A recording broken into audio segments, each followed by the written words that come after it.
ఈరోజు మీ గ్రామం రావడం ఎంతో ఆనందంగా ఉంది. సముద్రాన్ని చూస్తే ఏ రకంగా ఉత్సాహం వస్తుందో, సముద్రం చూస్తే ఏ రకంగా ఉల్లాసం వస్తుందో, అదే రకంగా ఈరోజు బుడగట్లపాలెం ప్రజల్ని కూడా చూస్తుంటే అంత ఉత్సాహం, అంత ఎనర్జీ మిమ్మల్ని అందరినీ కూడా చూస్తే ఈరోజు వస్తుంది. అలాగే చంద్రబాబు నాయుడు గారిని ఈరోజు చూస్తుంటే అదే ధైర్యం, అదే నమ్మకంతో ఈరోజు మన ప్రజలకి చేస్తున్నటువంటి కార్యక్రమాలు మనందరికీ ఎప్పటికీ కూడా ఆశీర్వాదం అనేది కూడా తెలియజేసుకుంటున్నాను. మరి అటువంటి నాయకుడు మొన్ననే 75 సంవత్సరాలు పూర్తి చేసుకున్నాడనంటే నమ్మశక్యంగా ఎవరికి కూడా లేదు.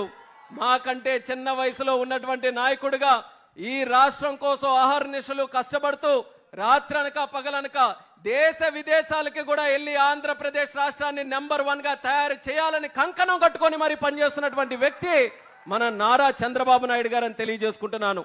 అటువంటిది ఆ రోజు ఎన్నికల ముందు మనందరికీ హామీ ఇచ్చాడు, మత్స్యకారులకి హామీ ఇచ్చాడు.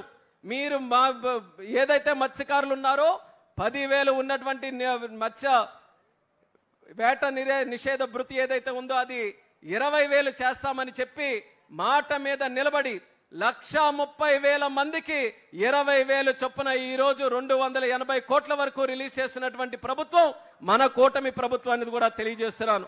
మత్స్యకారులు గత ప్రభుత్వంలో ఏ రకంగా అన్యాయం చెందారో అనేది ఒక్క ఉదాహరణ మనం తీసుకొని అంటే తడ నుంచి ఇచ్చాపురం వరకు మనకు ఉన్నటువంటి తీర ప్రాంత జిల్లాల్లో ఒక్క అసెంబ్లీ సీటు కూడా విడిచిపెట్టకుండా కూటమి ప్రభుత్వాన్ని గెలిపించారనంటే మత్స్యకారులు చంద్రబాబు నాయుడు గారి మీద, పవన్ కళ్యాణ్ మీద, అలాగే నరేంద్ర మోదీ గారి మీద ఎంత అభిమానంతో ఉన్నారో ఈరోజు మనందరికీ కూడా తెలుస్తుంది.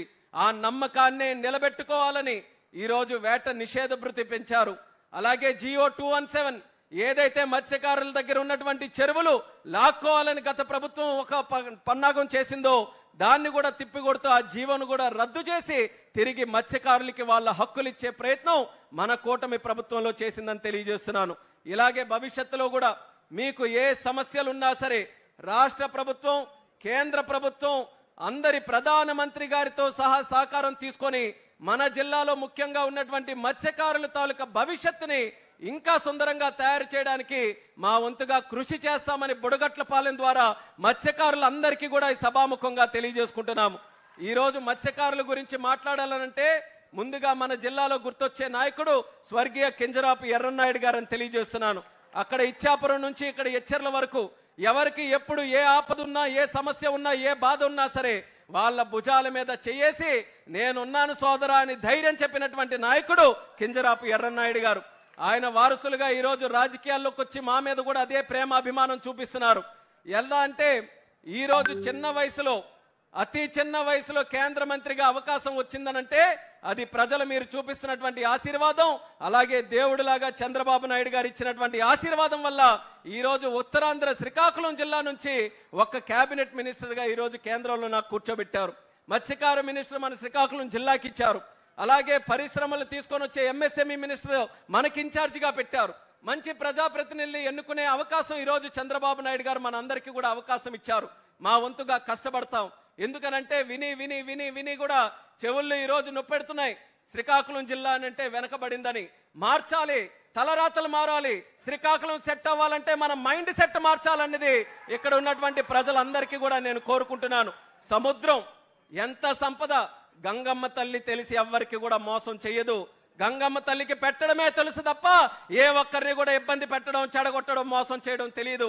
అటువంటి సంపద మన గంగమ్మ తల్లి, మన సముద్రం మన చుట్టూ ఉంది. చిన్న చిన్న దీవులు ఉన్నాయి ప్రపంచంలో, 4 అడుగులు ఉన్నటువంటి దీవులు ఉన్నాయి.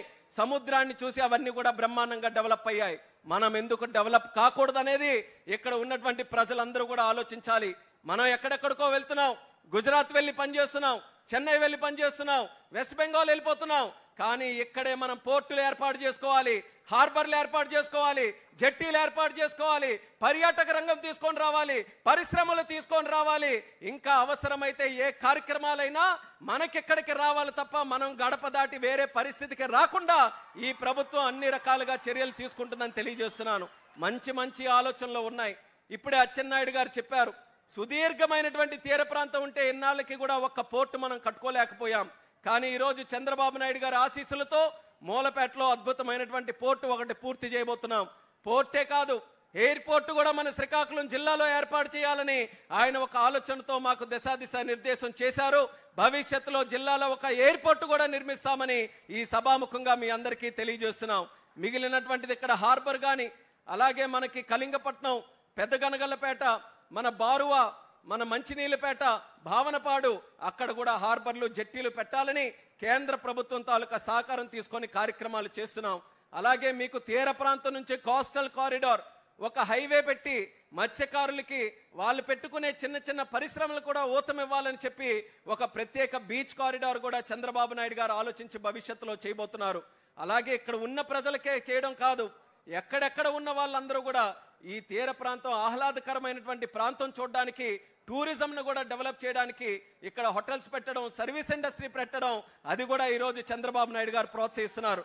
ఆయన చేస్తారు, నిధులు ఇస్తారు, కార్యక్రమాలు చేస్తారు, అవి ముందుకు నడిపించమని మా అందరికీ కూడా చెప్తారు. కానీ అవి సక్సెస్ఫుల్ గా విజయవంతం కావాలనంటే ఇక్కడ స్థానికంగా ఉన్నటువంటి ప్రజలు మీరందరూ కూడా సహకరిస్తేనే తప్ప ఏ ఒక్క కార్యక్రమం కూడా మనం చేయలేం. అందుకనే మళ్ళీ మీ ద్వారా జిల్లా ప్రజలందరికీ కూడా కోరుకుంటున్నాను, గత ఇన్ని అవకాశాలు ఉన్నటువంటి శ్రీకాకుళం జిల్లా ఏం తక్కువ? మన జిల్లాకి తీర ప్రాంతం ఉంది, గిరిజన కొండల ప్రాంతం ఉంది, గనులు ఉన్నాయి, అలాగే బ్రహ్మాండమైనటువంటి నదులు ఉన్నాయి. అన్నిటికంటే లాయల్ గా కష్టపడినటువంటి వ్యక్తులు ఎక్కడ ఉన్నారనంటే అది మన శ్రీకాకుళం జిల్లాలోనే ఉన్నారు. ఇన్ని వనరులు మనం పెట్టుకొని ఇంకెవరో దగ్గరికి వెళ్ళి పని కోసం చేయి చాపడం అనేది న్యాయంగా ఉందా అని మీకే నేను అడుగుతున్నాను.